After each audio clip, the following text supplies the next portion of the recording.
Hello and welcome to HN2130 Recruitment Selection. In this unit we're going to be taking a look at Unit 10, which deals with auditing, evaluating the effectiveness of the recruitment and selection process. If you look at this slide here, you'll notice where we come from.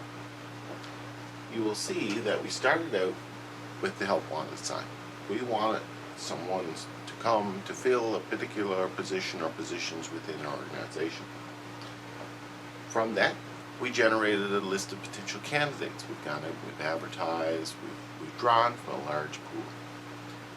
The candidates then were screened. How do we narrow down the list? And we use various screening processes that we discussed in the course in order to narrow down the group. The screening continued for the primary applicants with testing, and then interviews. With that in mind, we made a decision. Now the question is, all of those steps were predictive in nature. In other words, they really asked us to say, what do we think? What is the most likelihood that that person or a given person will succeed in the organization? So essentially, we go and hire the person, we put them into the organization, they do a fantastic job, or they don't do such a fantastic job. The purpose of the evaluation process is really to take a look at the whole process, to help ensure that we increase the likelihood of getting a success in terms of our recruitment and selection process. So, successful recruiting. First, let's look at the major objectives for this section. After studying this chapter, you'll be able to discuss the staffing audit process. You'll be able to outline the basic steps of that staffing audit process. You'll describe the various approaches and methods used to collect data used in the staffing audit. You'll list the key selection function metrics. You'll describe the various costs associated with recruiting, develop a staffing audit report, explain the concept of a selection ratio, explain the concept of cost per hire, and explain the various matrices that are used in order to evaluate how good we are at doing staffing. Essentially then, the staffing audit is really asking us one question: how well are we doing? We need to determine how well our recruitment selection process is working. So the major purpose is to recognize the strengths and identify any needs for improvement, particularly from a human resource point of view. The audit should reveal problem areas and provide recommendations and suggestions for solutions to those problems. Audits serve to ensure the effective utilization of the organization's human resources. It serves to review compliance concerns with a myriad of administrative regulations. It instills a sense of confidence in management and the human resources function that it's actually doing its job. It maintains and enhances the organization department's reputation in the community. It performs due diligence review for shareholders or potential investors or owners, and establishes baselines for future improvements in the function. Staffing audits are really important. I guess the primary reason is the fact that no organization is constant. There's always change, and whenever we have change, the environment changes, the roles change, the needs change. So as a result, staffing needs will change as well. So we need to update our staffing procedures on a continuous basis, and the audit serves to help facilitate that process. Specifically, some of the problems that can occur are things like organizational entropy. And what exactly that means is the organization tends to run down over time. In other words, if we do things the same way over time, what's going to happen is those procedures that once worked for us won't work because the environment has changed. So without change, the organization will naturally go into a state of decline.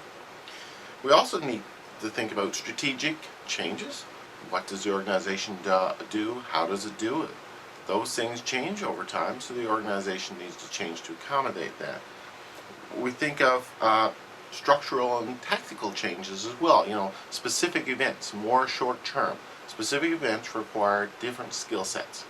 And as a result, our human resource needs will change with the organization. Projects, time, state of the economy, these sorts of things will all require changes in the organization. And finally, we got this really monstrous issue of demographic change. Particularly, this is true in Canada, where we see the population getting older, and as a result, it requires all kinds of issues to be addressed. The first of which is the huge retirement problem. We have a whole chunk of the population, the baby boomers, who are about to retire. How do we replace them? What do we replace them with? What skills are required? We also have cultural change.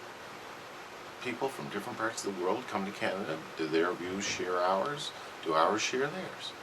So as a result, we have tremendous changes there, and organizations need to be aware of the changes and need to be able to adapt to them.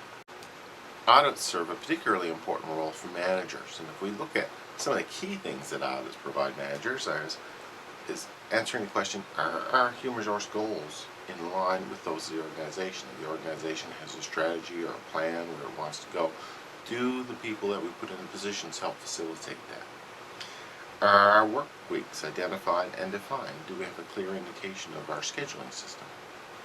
Full-time and part-time workers. How do we define one or the other? What do we generally run on? Do we have more full-time? Do we have more part-time workers? Are shifts well defined? And this can prove to be a big problem in organizations, because if shifts aren't well defined, people will work odd hours, and as a result they won't be overly satisfied with their job. Is there open communication? That's a key one. In most organizations, we want to ensure that people are aware of what's going on. It helps breed goodwill, and it certainly makes people part of the organization. So we have to ask ourselves, is our communication system working well? And is it working at its peak? There's lots of reasons to do an audit too from a hiring perspective. We think of things like, do job descriptions exist? Are they up to date? Have they been revised lately? Are the forms and documentation reviewed? Are they appropriate? Do they meet the standards? Do they meet legal requirements? Are the job openings offered? Are they offered to current employees? Are they offered externally? Should we have an internal hire first policy? Are applicants' reference checks? How are they checked? What system do we use for checking references? What's our turnover rates? How often people come and go in the organization? That could be an indicator of a problem if we have a high turnover rate. Are selection processes used with reference to uniform guidelines? Do we have fairness in our hiring process? Are the applicants required to fill out and sign an application form? Are applicants asked to voluntarily identify any affirmative action requirements? Do employment applications refrain from requesting information that's not supposed to be asked? Are independent contractors accurately identified versus employees, that is? Are new hires reported to Canada Revenue Agency? Do new employees fill out application forms? Are workplace policies in place? Are they being followed? Are the policies communicated? Are the policies enforced? Is there a handbook? What's written down in terms of the rules and regulations? Do employee orientation take place? How does it take place? Is it an appropriate orientation? Are employees trained? Is there any discrimination issues? Is there open communication? Again, some key issues that are addressed because of the audit process to be used in the hiring process. Audits are also essential in terms of compensation. Employers run into a risk. If they don't pay enough, they're going to lose employees. If they pay too much, their costs are going to go out of whack relative to their competitors. So these are things that need to be looked at, and the audit helps look at those things. Specifically, some of the things are compensation levels monitored and reviewed. Are employees correctly designated? Is there a formal pay structure? Is the compensation structure reviewed on a regular basis? Is work time documented? Is paid time off documented? Is the compensation plan communicated? Are all the proper withholdings, payroll withholdings in place? These are critical issues. Again, from a benefits point of view, the audit will help determine what benefits are right. And benefits relate to the non-wage but other payments that people get at work. So are employees informed of their benefits? Do we know what the benefits are? Is there summary plan descriptions provided? Are supervisors and management trained to report employee absences more than 3 days for HR? Because again, after 3 days, you'd need a doctor's note in most cases. If there is a healthcare plan What's protected? What information is distributed to employees? From an employee relations point of view, the audit does a lot of good things too. It serves to work as a performance evaluator. It does a system check on the effectiveness of the evaluation.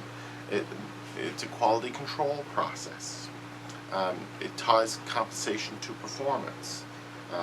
And particularly in a unionized environment, it helps determine if we're meeting the letter of the collective agreement, and is there any risk of grievances or problems arising because of non-conformance with the collective agreement. Are the flexibles appropriate? Are the policies flexible and appropriate? Do they meet the needs of the workers? Do they meet the needs of the organization? Is there a complaints process? How can it be handled effectively? These are all things that are handled by the audit. Again, audits handle too from a safety and security point of view. Occupational health and safety certainly will be improved because of the audit process. Are safety hazards reported? Is there a proper process for doing the reporting? Who's the personnel responsible for receiving those reports? Are workplace accidents, near misses, injuries, and illnesses reported? Are they investigated? What is the investigation process? Are measures in place to prevent intruders from entering the grounds? Again, security. Is bright, effective lighting installed? Are measures in place to keep unauthorized persons out? Is there a reliable response system in place if there is a problem? Are employees encouraged to promptly report incidents? Are structures readily accessible to disabled employees? Again, a critical issue. Are minors prohibited from doing hazardous work? Do we meet the letter of the law? Do we meet the legal requirements in terms of occupational health and safety? Audits also handle to reduce the issue of discrimination. Audits also reduce discrimination. We ask the questions in an audit: are employees trained? And is there some training to prevent discrimination? Are supervisors, managers trained in anti-discriminatory practices? Are employment practices in line with various anti-discrimination laws? Are minors prohibited from working more than their hours? Are effective policies in place that prohibit retaliation against employees who report problems? From a workers' compensation point of view, in terms of, again, once an accident happened, employees, how are they compensated? Are injuries incidents investigated to ensure that they don't happen again? Are follow-up and remediations performed where appropriate? Is regular contact made with employees who are out of work because of lost time accidents? Are return to work programs checked for their effectiveness? Is contact made with the medical provider? Are insurance premiums and competitive quotes reviewed on a periodic basis? Is the workplace environment maintained with safety in mind? Are federal and provincial requirements monitored? All of these issues are helpful in terms of the audit providing information to answer those basic questions. We also look at employee separation. When an employee leaves, what process is in place there? Do an exit interview happen? Do we find out why the person left? What can be done to improve? Are final paychecks provided on time? Is the termination process in terms of logistics of that handled appropriately? Are the proper things done in terms of security and access? For record keeping and other documentation, are personnel files correct? Are they appropriately stored? Are they secure?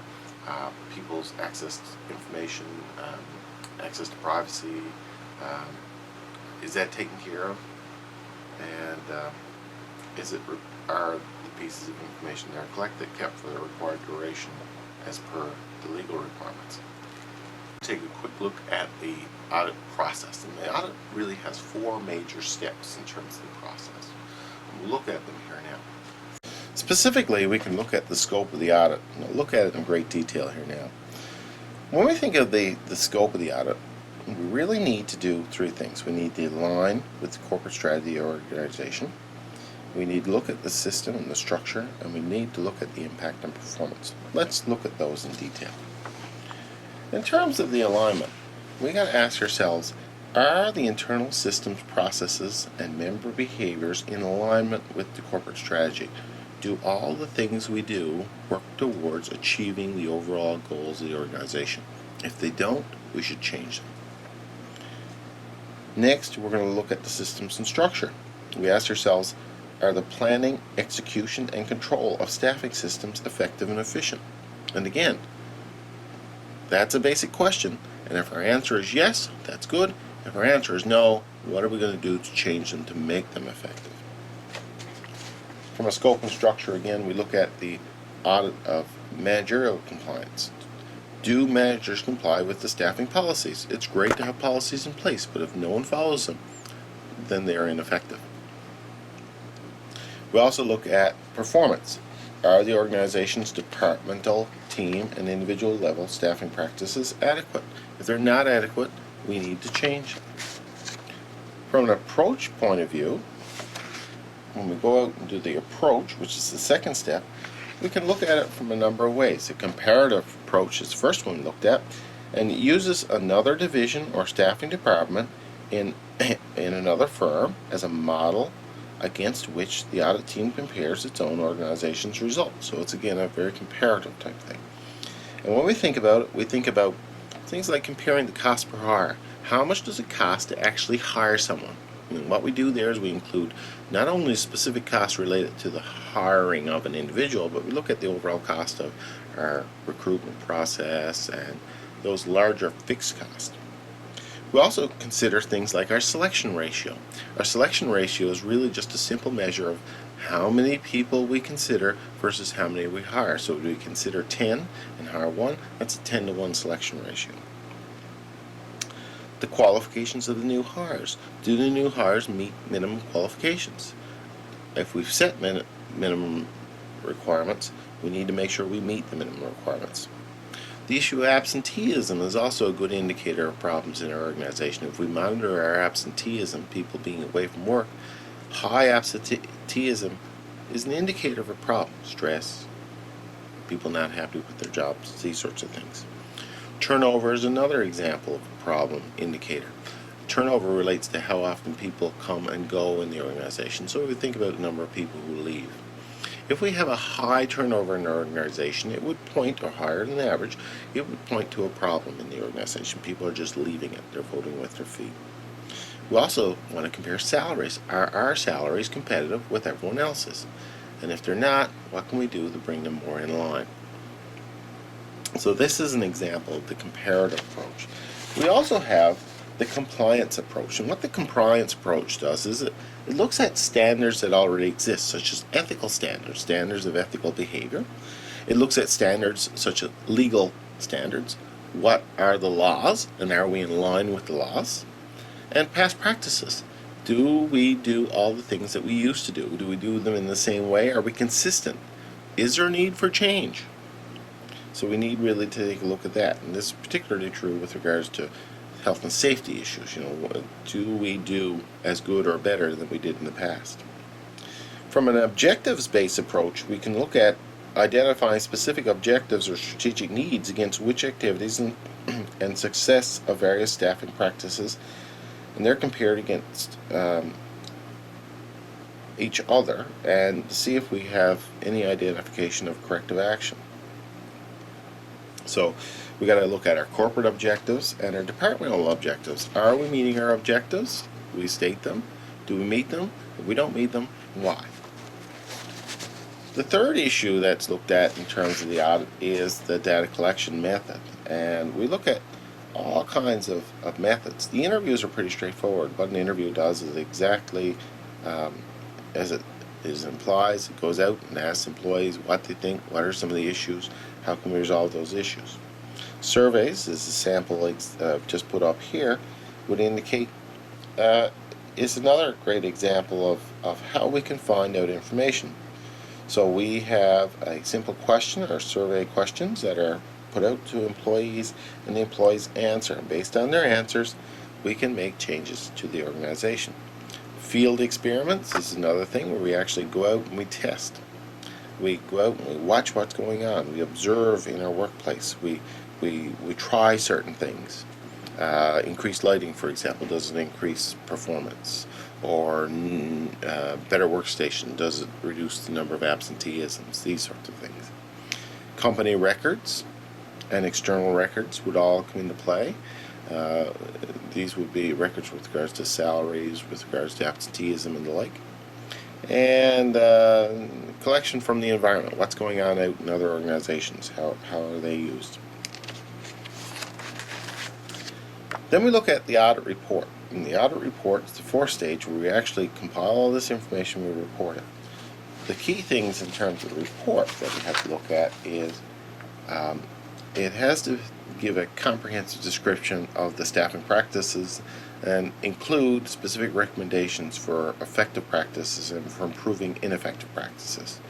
It must contain both strategic and operational improvements, and it should specify actions to be carried out by line managers as well as staffing department, and it should highlight problem, particularly people problems. And what can we do? So that's a quick overview of Unit 10. If you have any questions, please let me know. Thanks.